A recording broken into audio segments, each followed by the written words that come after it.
இந்த பதிவு அப்பாவை நேசிப்பவர்களுக்கானது. கண்களில் கண்ணீர் இல்லாமல் வாசிக்கவும்.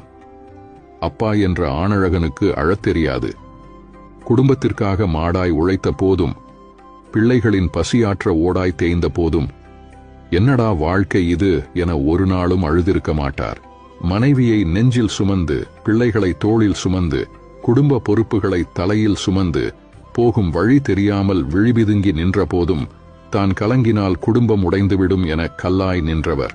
நாம் அவரை கல்லெனவே நினைத்துவிட்டோம். அம்மாவிடம் ஒட்டிக்கொள்வோம், அப்பாவிடம் எட்டி நிற்போம், முகம் கொடுத்து பேசிய வார்த்தைகள் சொற்பம் என்போம்.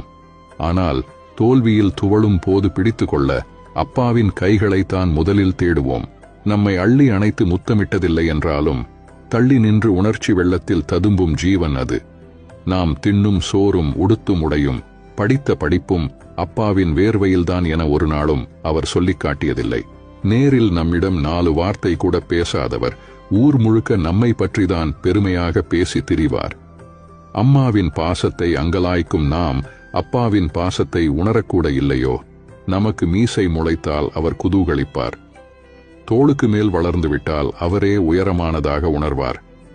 வாழ்க்கையில் நம்மை முன்னே நடக்கவிட்டு பின்னே நின்று பெருமிதத்துடன் ரசிப்பார். நம் வாழ்க்கையின் பின்னால் அப்பா எப்போதுமே இருப்பார்.